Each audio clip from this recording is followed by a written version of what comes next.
delighted today to have two distinguished scholars, a distinguished policy activist and ambassador, and two members of the House Intelligence Committee gracing AEI's House to talk about Africa.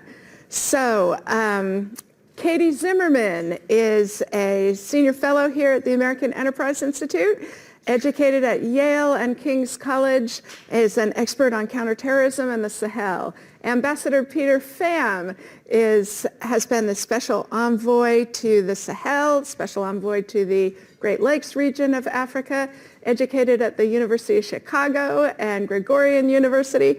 Congressman Austin Scott represents the 8th District of Georgia. He's in his 7th term in Congress. He is on the Armed Services Committee, on the Intel Committee, and he has demanded the right to introduce his colleague. So over to you, Congressman Scott.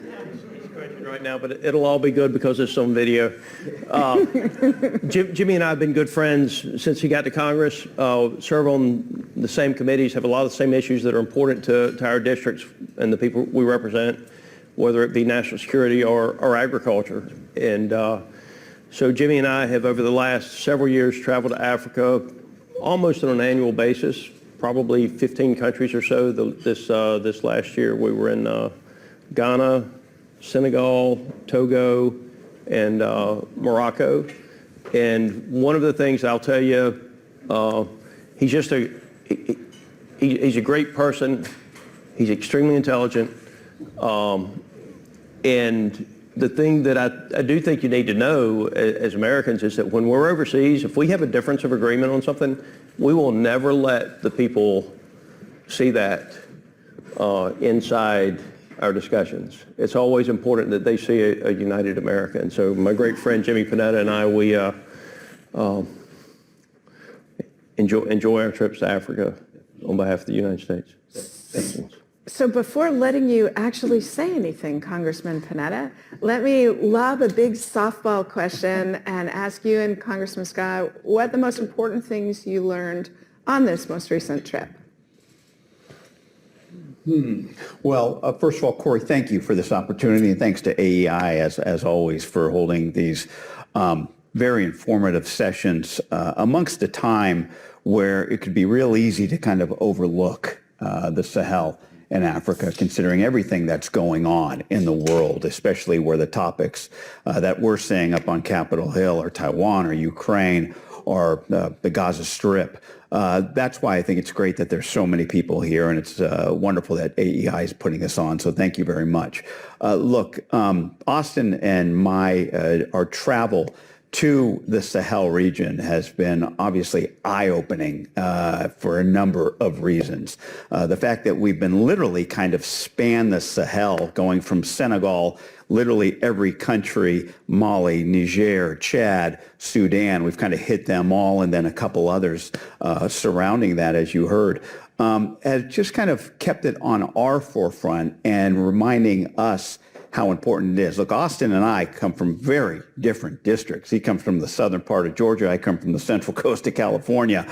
He comes from a red district. I come from a blue district. But what he said is correct. We kind of come together on these issues because we've been able to travel and experience these issues.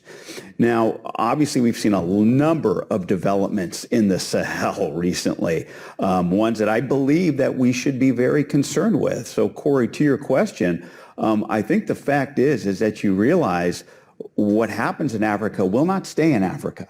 What happens in Niger will not stay in Niger.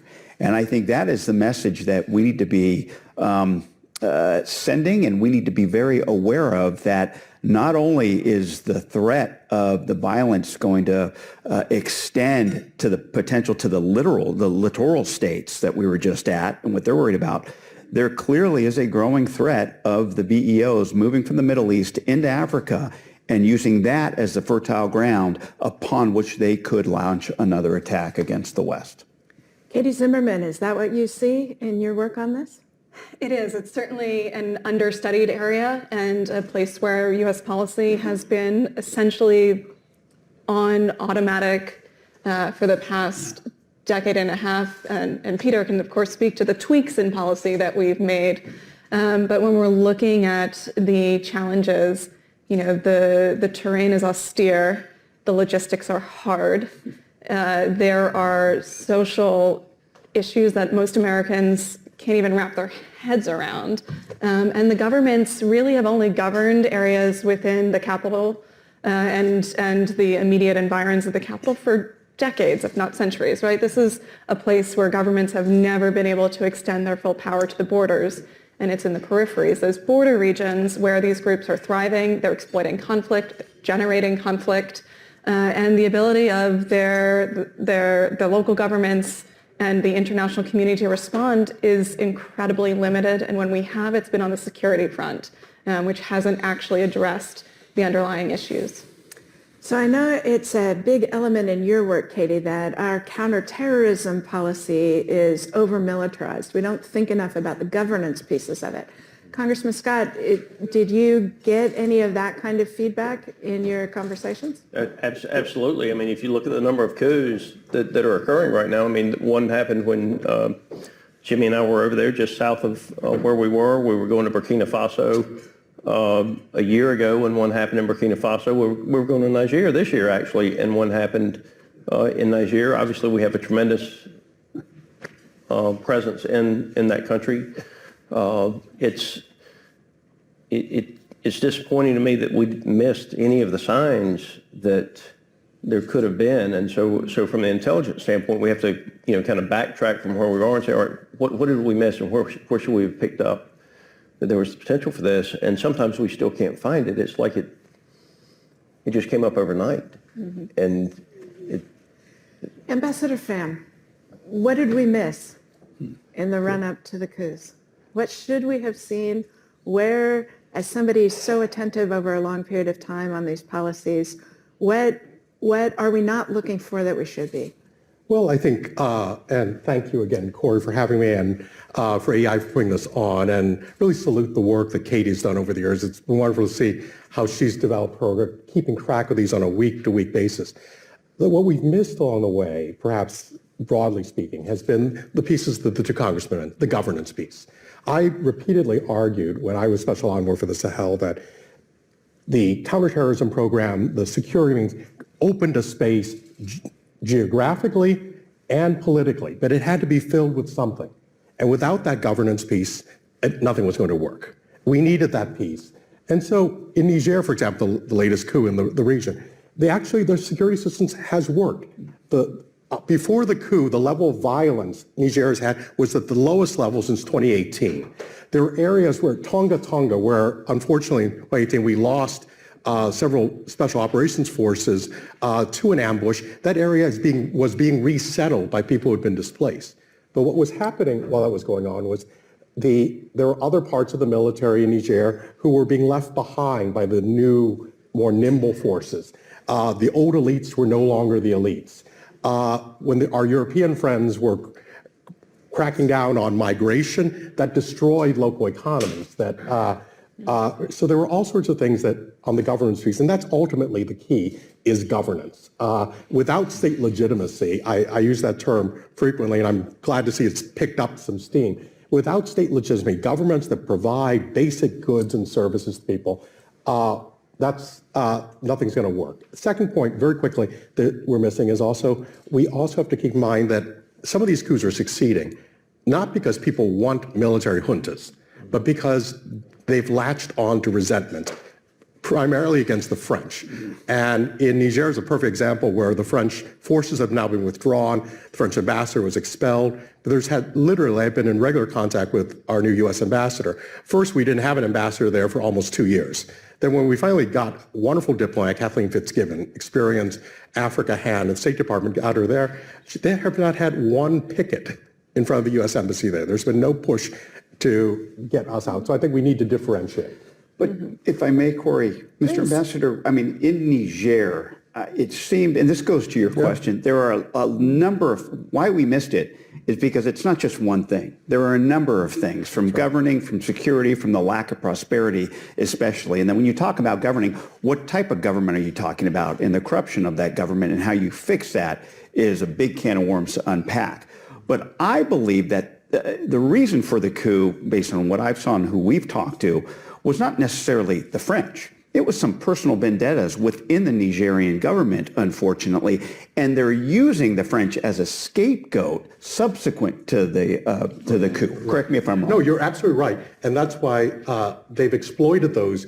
Exactly. But those sentiments, whether justified or not, are very real, and we have to take those into account in our analysis. Absolutely. Thank you. So, Ambassador Pham, you brought up the point about the discontinuity between military training that we do and security service support and the lack of support in other areas. And I've noticed that in Afghanistan, in Iraq, and other places. And Congressman Scott, I'd be interested in your judgment. I think the IMET program is a huge and positive American endeavor. What the problem that occurs is that we improve the security services, but not other elements of governance in the society. Is there any way to better balance that? Or how are you thinking about the imbalance of IMET that the State Department runs for security service training and other governance elements? Or do we do too much IMED and in that way unbalance governance in countries in the Sahel? Well, let me, what I would tell you is that when we are engaged in a mission over there that is a military training mission, and I've brought this up and Jimmy and I've had these discussions, we have these young men and we have them 7 days a week, 24 hours a day.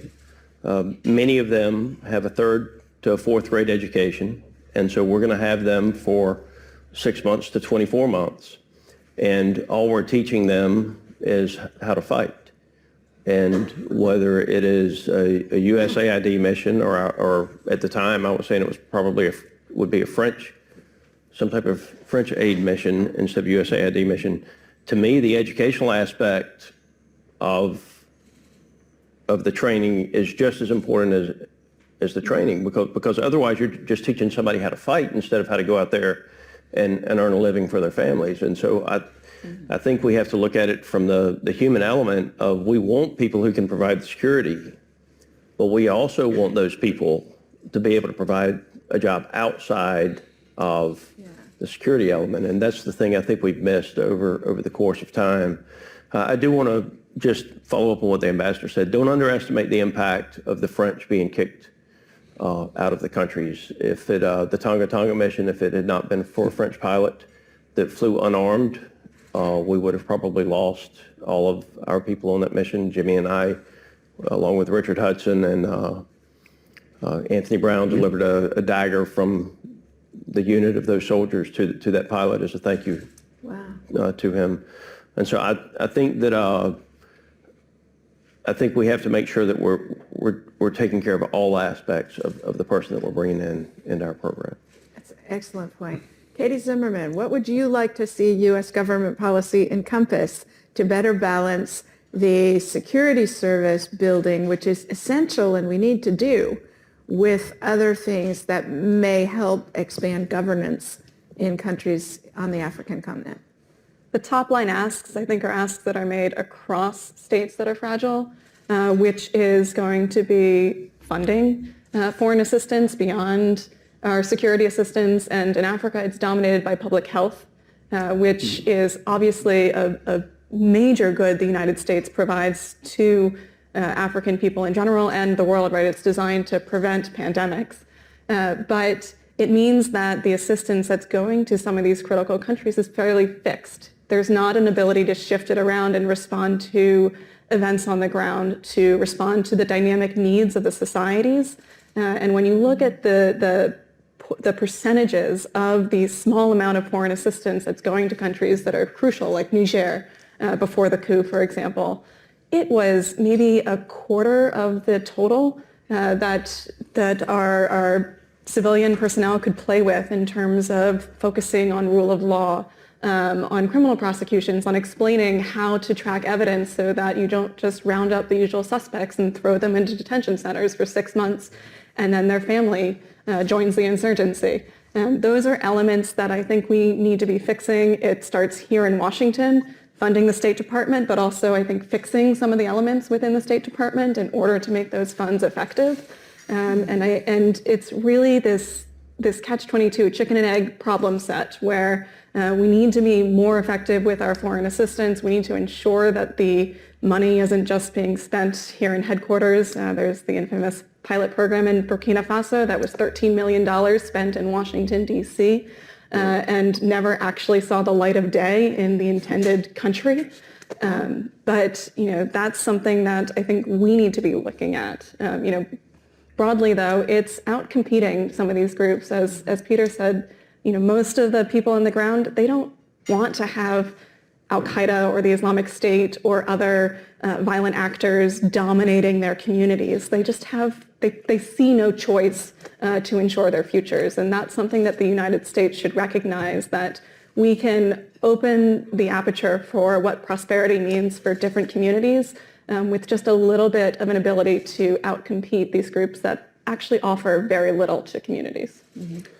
So, Congressman Panetta, Congressman Scott raised the point about the French mission and how deleterious to American interests the French being bounced out of countries. Can you say a little bit more about what the French have accomplished? Because it's fashionable to talk about America's allies not doing enough in Ukraine, in Gaza, in everywhere in the world. But I think the French, in their missions in Mali and other places, actually did work we would have had to do otherwise. Does it look that way to you or different? Well, they were our partners. Obviously, you know that we did a lot when it came to, we do a lot with the ISR. We find, we fix, and we then relied on them for the finishing. And so they were very important when it came to that element of those types of operations. However, Austin brings up an excellent point about the mirages that flew low over the attack that was happening in Tonga Tonga, where we lost 4 Green Berets there. And that's actually, just on a side note, quick digression, that's what got me interested in the Sahel, is when I heard about Tonga Tonga, which happened in 2017, I think, it amazed me that we had so many legislators that did not know we had special forces in Africa. And that, to me, I think would be very disappointed for the men and women who are on the ground there. And so that's why I kind of delved into it.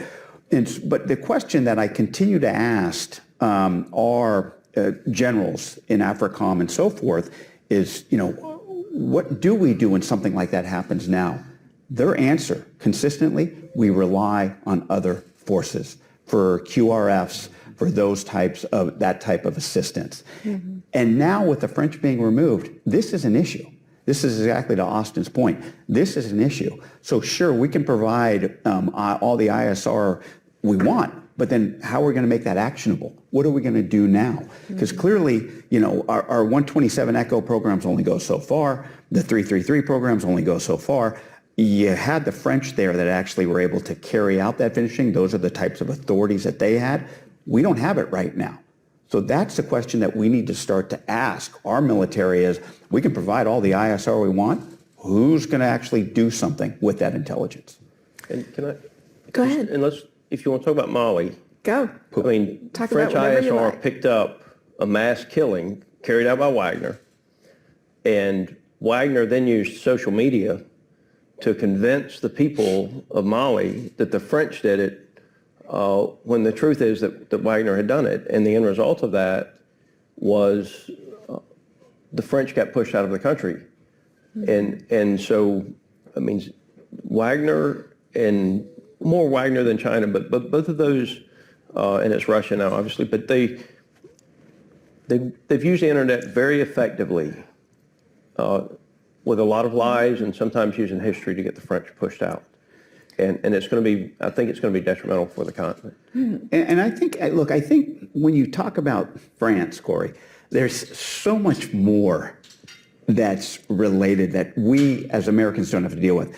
The history of colonization that is, and it creates the antipathy towards the French in that part of Africa is really been a burden for them. Because obviously with Operation Barkhane coming into Mali, doing what they did for a little bit, that kind of all went away based on the fact that they started to get the pushback from the Malians. You were seeing it kind of then transcend into the UN itself, that largest mission the UN ever had, MINUSMA, I think it was called, that we visited, we were able to visit. That's gone by the end of the year, if not already. Yeah, exactly. So, I mean, but in what you're seeing is when they leave, when the French leave, when UN leaves, if America leaves, who fills that vacuum? And that goes to Austin's point. The Russians are already there. And it's not the Wagner, it's not Wagner anymore. It's the Russians now. I mean, that's now that Wagner's Prigozhin's gone, that title of Wagner's gone, it's going to be the Russians. And I think they know that. And the disinformation that Austin talked about is a key part of them filling that void, as we're seeing in Niger with the flags that are being thrown around now, the Russian flags that are being heralded through the streets. So, Ambassador Pham, what can and should the U.S. do in a post-coup environment how do we affect things going on in the country? What should our policy be? What should we avoid doing once the destabilization of a coup is either imminent or ongoing? Well, first let me say, obviously I do not justify or condone coups. However, we have to understand each one and the mechanics, as you said. What went? Was it internal regime jealousies? Was it outside actors? What was going on? First. Secondly, a reaction to it properly is to call coups coups. There are, legislation's quite clear on security assistance, but that doesn't mean not engaging. There's a difference between not giving assistance and not engaging. Good example, when I was special envoy in August 2020, we had a coup in Mali. And in fact, out of the gate, and I got in trouble with legal for calling it a coup before they got to calling it a coup. But we did. We quickly called it for what it was. We preemptively froze all security assistance at the time, even though we hadn't made the determination, which was required. But we also understood what was leading up to it, the corruption, stolen elections. And so understanding that background, we also engaged with the, and as long as I was special envoy, we didn't have, in fact, Wagner was not on the scene. There had a few Russian flags flapping around, but I met monthly with the head of the junta, and we kept in mind, I didn't have a successor. And so, and I still don't have a successor in that role. And then we've had embassies like Niger where, it took a while to nominate, and then the person got held, excellent candidate was held up. And finally, ironically, Ambassador Fitzgibbon in Niamey was confirmed unanimously by the Senate a day after the coup. Well, if she'd been there, maybe things would have been different. So engagement is important in the region. And I salute both of you and your colleagues for visiting these countries. These are not easy places to convince CODELs to go to, as you know, having been there. So I really applaud. So that engagement is important. But then after is seeking ways within consonant with our values and with our laws to continue the dialogue. The fact that Niger has not yet brought in Wagner, despite flag waving, and the fact that we have an ambassador on the ground who's hard-headed and going to, I think we can look for ways to navigate this constructively, consonant with our values, our interests as well. It didn't, if I may, Corey, it didn't with Niger just enter into a military agreement with Russia last week, I thought it was. They canceled a couple of EU military arrangements that they had, and they welcomed the Russians into their capital at this point. Right. But there's within divisions, and we've noticed this in other areas, even within the militaries, there are divisions. And I think we need to keep an eye, and that's why we have an eye on where they are, and we play to those. We strengthen those who are doing the right things and engage with them, and where necessary, as we've done in Mali, the administration has done, I suppose, sanction those who have gone the other way. And so that nuance, I think, is the key. So we've talked about governance, we've talked about military, both tools for shaping and influencing those societies, but also for destabilizing them. My bête noire is that we talk too little about the economics of American influence in the world. And it looks like for the last decade or so, the Chinese have been on a tear in building economic influence in the countries of the African continent. What did you see on your trip there? Is there concern about Chinese investment, about what Chinese investment may entail politically or in other ways, Congressman Scott? Yeah, we were in Togo, and the World Bank financed the port, and guess who owns it now? The Chinese have, I think, 50% interest in it, and so there's a lot of money that goes to support countries from the world, not just the United States, that the Chinese are very smart in how they weasel their way into an ownership of what was supposed to be not charity, but assistance to a country, and then the Chinese end up owning it. So I think the world, not just the United States, has got to do a better job of making sure that the assets that we put in to help them with their economy don't end up in the hands of an adversary. And one of the things that was said to me on this trip, and I asked one of the presidents of one of the countries we were in, from a governance standpoint, Africa is huge, and they seem to be doing a lot of things that are distancing themselves from the UN. And I asked one of the presidents why that was, and he said that as long as Russia and China had veto power on the UN Security Council, then there wouldn't be much assistance for Africa, because China and Russia both benefit from the instability on the continent. And it's pretty simple. I'm embarrassed that I hadn't thought about it until he said it like that. But look then at where the countries go to for the additional assistance. So you've got one president saying this, that Russia and China benefit from instability, and yet, we still have leadership of the countries willing to go partner with them. Mm-hmm. So we've got to have better leadership inside of Africa as well. It does seem like there's a very strong correlation between Wagner Group military assistance with corrupt governance and authoritarian governance, and Chinese economic assistance correlating with poor governance and authoritarian governance. Congressman Panetta, anything? I would love to play poker against you because you have such I know. It's the Italian in me. I know. Face. Sorry. I'm trying. No, look, You clearly have thoughts on this. What are they? No. I mean, look, Austin brought up an excellent point, but some of the things that resonated with me is that they told us over and over, and I really don't think they were blowing smoke to U.S. Congress members, that they want American engagement. They want American engagement, but unfortunately, to your point, Corey, there wasn't that economic engagement, so who did they go to? They went to the Chinese, but now they're starting to realize the difficulties it can be in dealing with the Chinese.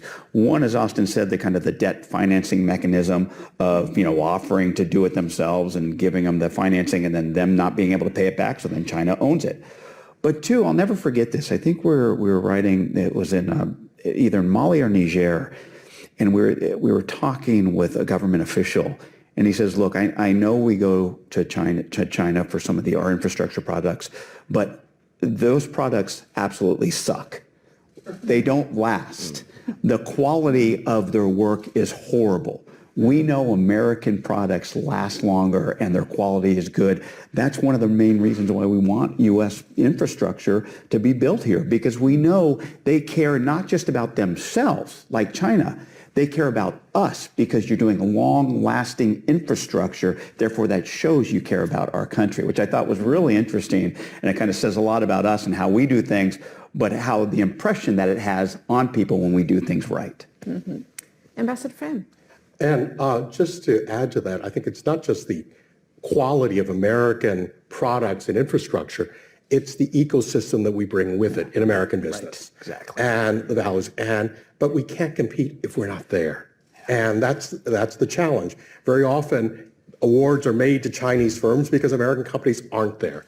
And I will take my hat off to the current administration for the development of strategic corridors. What's happening in Lobito, which is a port in Angola on the Atlantic coast, the the President highlighted recently, we were visited by President João Lourenço, the U.S. is supporting through a variety of DFC and EXIM, the upgrading and building of a railway system through Angola into the DRC, into Zambia, which will not only be a corridor for transport, but one for communications, for food security, and gets access to high quality, potentially green metals that we need critical minerals. So it's all of one piece, and just a little bit of catalytic investment on the part of the U.S. and leadership brings in the private sector, which will bear most of the burden for the financing, and it creates something that countries want. And exactly as Congressman Pineda just said, a lot of these countries want American technology. Full disclosure, I sit on the board of an American telecom that is the only one operating in Africa. And in Angola, one of the reasons the government wanted us in there, and we were not the low bid, we were not the high bid, excuse me, for the license, but they wanted someone who would build out a 5G system, which we did, without Chinese technology. And they were willing to forego the immediate payoff because it would cost us a lot more to do it because we don't have access to Chinese financing. So, Professor Ambassador Pham, because you have a PhD, I always want to default to Dr. Pham, and then I don't want to be Germanic and be Ambassador Dr. Pham. But let me ask you one other question. I've been called far worse things. Why is it so hard to interest American businesses in the continent, in the 54 countries of the continent of Africa? Is it that we have an outdated perception? If you look at demography, if you look at potential for economic growth in the coming 20 years, why isn't there a bonanza? Is it just governance? There's the combination thing. One, I think it's information. You're absolutely right. There's an outdated perception. Now, let's be honest. There is a heightened risk. One can't deny there are greater risks investing in Africa than, say, investing in my hometown of Peoria, Illinois. But that delta is probably exaggerated. So there is a risk exaggeration. But beyond that, there are some governance issues. There are other things, but not insurmountable. So I think information is key. But as Congressman Scott was saying, African leadership is also important. But also, I think leadership on our side. We benchmark, what our health programs do. We benchmark what our security assistance do. We also need to perhaps do more to benchmark what we do in our commercial diplomacy. There aren't even commercial counselors in most embassies in Africa. It's usually an econ counselor who doubles as the commercial counselor, and in some places also doubles as the political counselor. And no one person, however talented, can do all that simultaneously. Mm-hmm. So one of the complaints that Africans often make is that we have a conversation about what Africans should want for themselves. What did you hear on your trip? I know you guys routinely go. What do you hear from Africans of what they want from American policy? Well, one of the things I'll tell you from I think both of our standpoints is we realize that this is their continent or their country, depending on where we are, and that it has to be African-led solutions to what they see as their problem. And so we can influence things, but we have to be realistic about the capacity that we have with, their population, the size of Africa.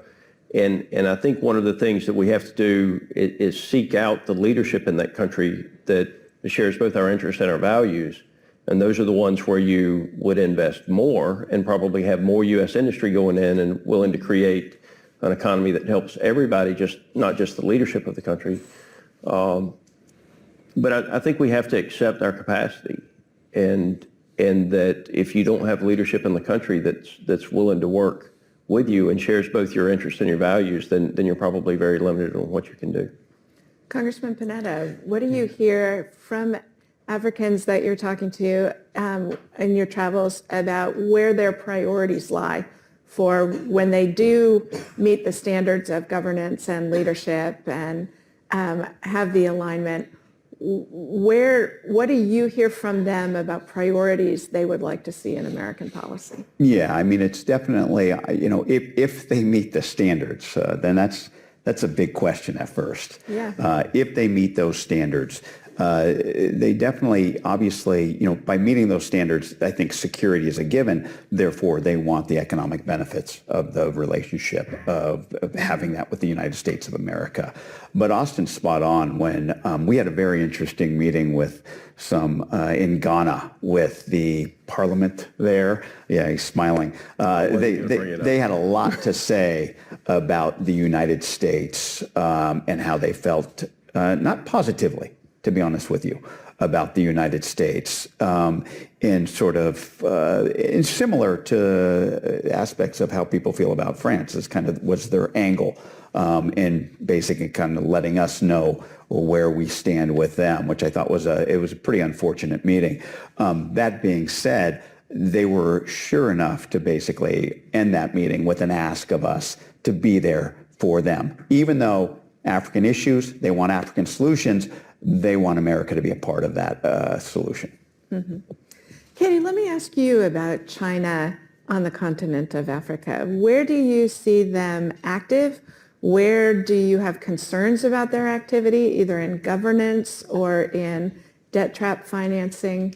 What are you worried about the neglect of these relationships that the United States, for the most part, has going on that China's capitalizing on? Corey, it's a great question, and I'm going to just start by talking a little bit about what I've heard both through my trips in Africa and also passed back to me by analysts who've been looking at this as well. And it echoes what the congressmen have put forward. But the big question that we get is, what does the United States want with us, right? Russia is very transactional. China is very transactional. The United States, Americans come in and they talk about democracy and these big ideas, but they don't actually say what they want us to do, other than don't do this. Don't work with China. Don't work with Russia. Don't govern the way that you're governing. Don't claim that you're a democracy and then have autocratic policies. And we haven't been able to really articulate, I believe, a positive vision for the U.S.-African relationship or even direct to various countries. And that, I think, is undergirding some of the failures that we have with our relationships. That leads into how China is engaging, right? It's very straightforward about what it wants. China wants to seize on the economic opportunities that it sees on the African continent, and it will do so by helping to lift economically some of the African states by bringing trade there. Doesn't always do it well, and of course it's setting up the system to benefit China more than whichever African nation is hosting it. But that's more than the United States is offering at all. And so when you're talking to these countries, right, even income that comes with a major debt burden, that comes with almost state capital capture, is better than the neglect that they feel from the United States. We put in cabinet officials and other high-level officials when we want something from the Africans. You can look at right after the Russian invasion of Ukraine, and there was a full court press of Americans going through the continent. Compare that to Russian officials and Chinese officials who make regular stops on the continent to engage. And it's this sort of ask that we have that really sets it apart. Right, we have the Chinese Belt and Road Initiative, which I believe our colleague Derek Scissors has quipped, anything that's successful gets branded as Belt and Road, and other projects are forgotten about. But the Chinese are using that dual purpose. The various ports that they're developing have biometric screening, which is capturing data. They are also building them to military standards, even if they are not operating in the Atlantic, which allows them this possibility of expansion. And it's just a security threat for U.S. national interests to have this potential Chinese basing and realm of operations outside of their traditional theater inside of the Pacific. Mm-hmm. Ambassador Pham, since you do telecoms work in Africa, on a scale of 1 to 10, how concerned should we be about China building out 5G networks, given that they got caught using it for espionage in the African Union headquarters? Well, quick answer to your question, on a scale of 1 to 10, 12 maybe. Two quick anecdotes. When the African Union headquarters was first built, the then chief of staff there was a friend of mine. I went to see him, but he showed me around his office. Then to have a conversation, went out to a restaurant and sat in a restaurant to have our conversation.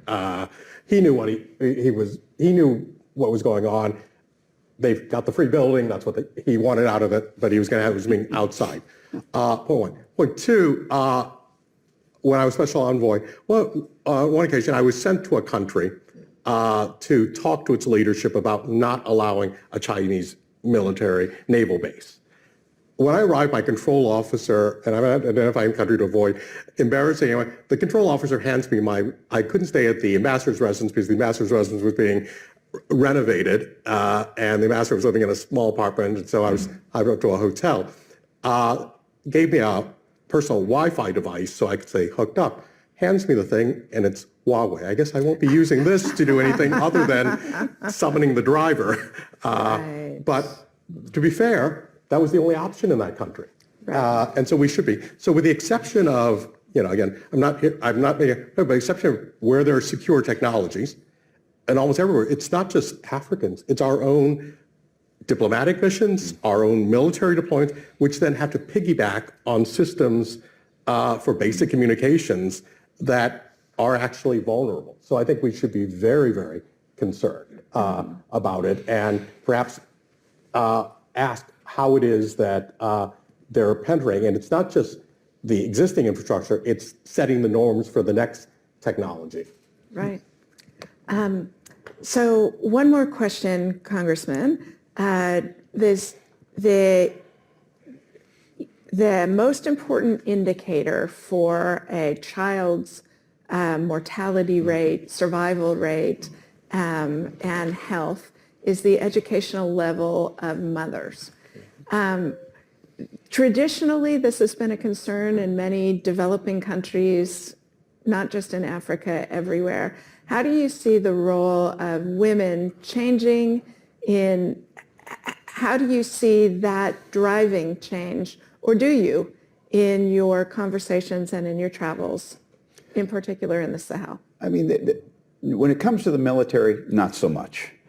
When it comes to government, I think the example was the legislators we met in Ghana. Half of the people sitting around that table, and there was about 15 legislators, half of them were women. It was interesting to see the dynamics even within their little contingency when a woman would speak. So I think there's still some cultural issues that they have to get over. But like I said, knowing the fact that there were at least half of the Ghanaian legislators that we met with were women, I think says a lot about that. In regards to actually getting education on the ground, I think that's where our soft power can come into play, and focusing more on USAID and ensuring that the necessary assistance is there in order to bolster those types of programs. And one of the things about assistance, to a point that she made, when it comes to Niger, although our assistance is maybe a quarter compared to our military assistance, that quarter was half of Nigerians' budget. Correct me if I'm wrong. I think it was half of their budget. And I think that's a big issue as to why we're still in the country at this point. That's why we're not being blamed like France at this point, because of the large amounts of assistance that the junta that's now in power realizes they need in order to survive. So I think that helps as well. One last question before I open it up to the audience, and that is, since both of you sit on the Agricultural Committee, are there opportunities for trade agreements with Africa in manufacturing and technology and agriculture? Are we missing opportunities for expanding trade between the U.S. and the countries in Africa? Congressman Scott. Yeah, I think we are. I think the two key issues for Africa right now, the immediate issues are, Ukraine was 50 million metric tons of corn and wheat. That they were the largest supplier of the UN World Food Program. The port of Odessa functions at a fraction of what it could function with before Russia. moved in. You've also got China, who is illegally harvesting fish in the exclusive economic zones around China. So you think about the population of China and their need for food and what is happening to them right now as we speak with the Chinese taking the fish from the sea. And I'm not talking about with rod and reels. I'm talking about literally harvesting machines, and then the potential disruption from Russia's war with Ukraine. They realize that they have to be able to produce more of their own food. The problem they don't have irrigation. I mean, they don't have the water supply that they need. And so unless the infrastructure is going to be there to help them with what it takes to actually grow the crop, then the importing tractors in the area is not a big economic opportunity. But it's one of those things, Corey, where I think our challenge is we don't really have a plan for like we had for Plan Colombia. So we've got a lot of good people over there doing a lot of good work. We've got missionaries, we've got Millennial Challenge, we've got State Department, we've got DOD, we've got other agencies, but there's no global plan for any of the individual countries. And I think that's where we've got to pick the countries that have, that share as close as possible our interests and our values and do everything we can in those countries with a plan to help them push forward. I'm so glad you mentioned the Millennium Challenge program, because by linking governance to assistance, it helps countries move forward, and not just with aid, but with governance in ways that are so advantageous. Any questions from the audience or from our audience online? Yes, all the way in the back. Please introduce yourself. Good afternoon. My name is Femi Akibi. I'm a Nigerian. And as I'm sitting here, I did not see too many Africans, so I decided to speak for us. The African continent does not have any countries in it. We are colonial states. Guns, germs, and steel, we don't have any. The best thing the Western world could do for Africa, I've been advocating, is a Marshall Plan for our infrastructure. I'll stop, so I won't take too much of the time.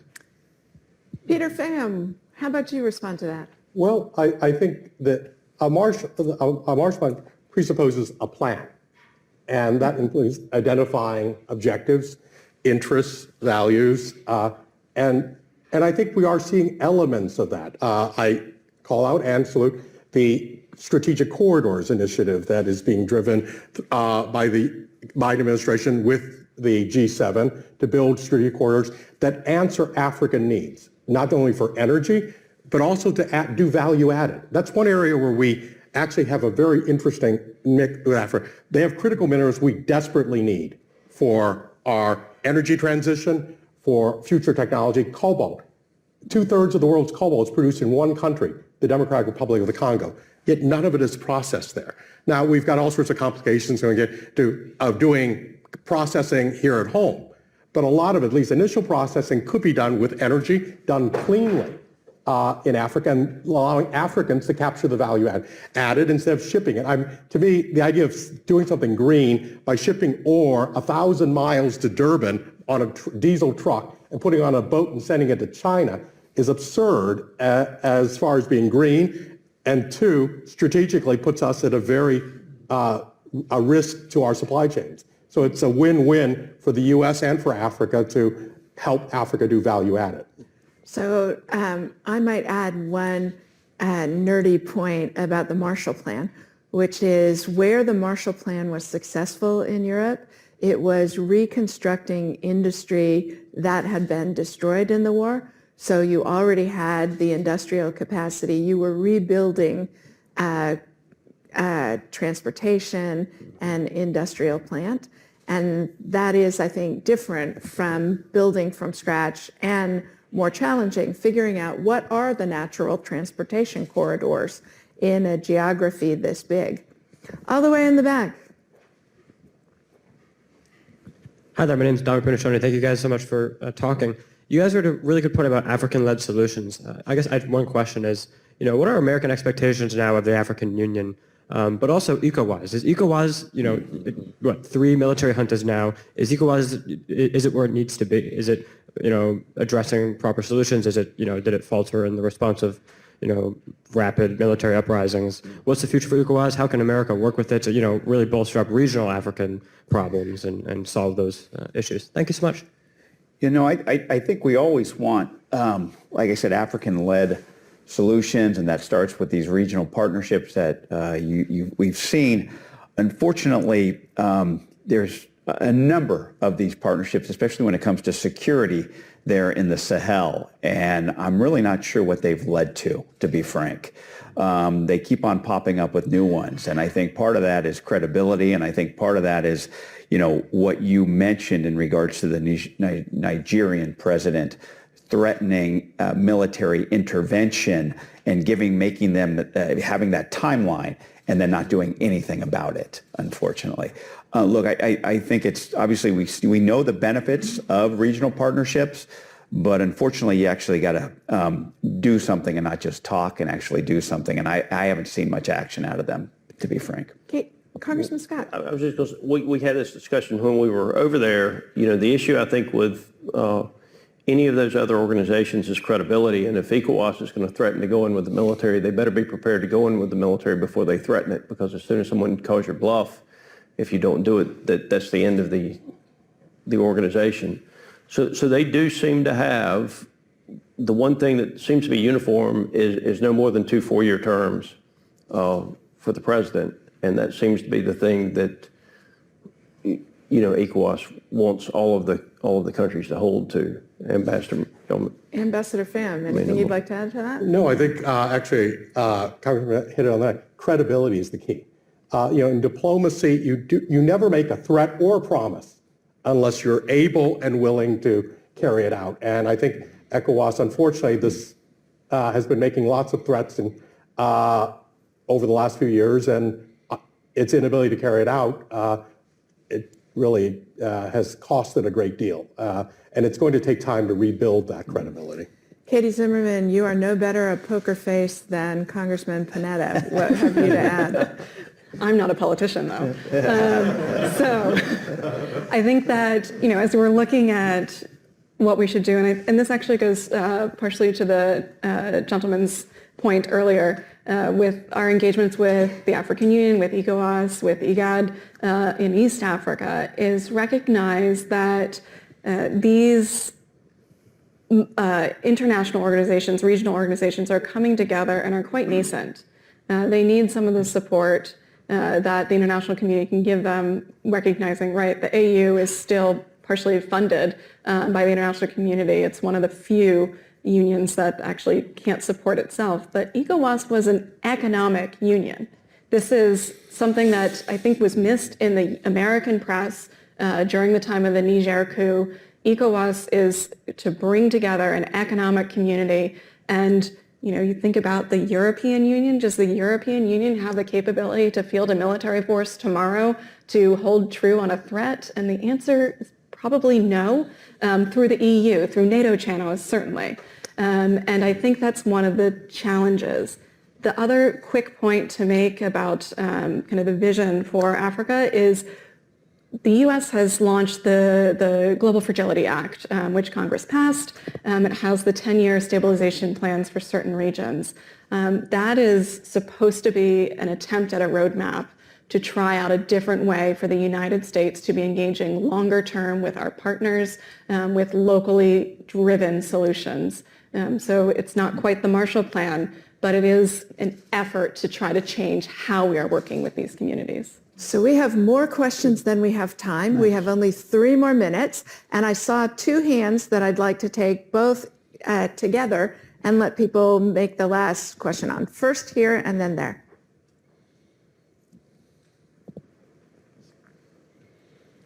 Thank you. Joe McAndrew, I'm with KRL International, and I just wanted to ask, we've talked about the role of, ECOWAS and governments, but I guess outside of that, what do you see as the role of the private sector in Africa in advancing, U.S. commercial diplomacy on the continent? Great question. Last one here. Thank you. This is Paulo Mesa from Leonardo U.S. Corporation, and I would like to take the point and adding, when it comes to Africa and the West, we see the U.S., we see the State Department, DOD, the USAID, then we have France, other European countries, the EU itself, and then we have some multilateral organizations such as the World Bank, UN, WFP.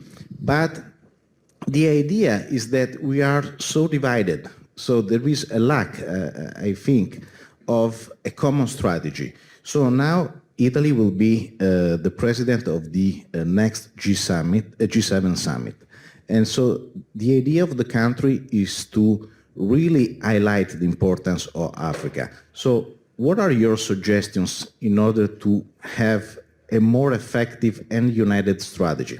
Thank you. Great question. Anybody like to take a shot at it? I am going to give our two members of Congress the last word with apologies to Katie and to Peter. I'll go back to what I said before. There needs to be a strategy for the country, and we as the United States and other countries as well need to be able to participate without leading. I mean, there are going to be opportunities for every country that wants to help to lead, but no country can lead in all aspects. The continent's too big. So there has to be a global plan. That plan has to start with leadership in the African country that shares the interests and the values of the people that are putting the plan together. And then if we can provide the best assistance in a certain area and another country can provide the best assistance in another area, then we have to be able to work together to do that. And that means we have to be able to participate without caring who gets the credit for the solution. I think that's a great note to end on. Won't you join me in thanking these four terrific panelists?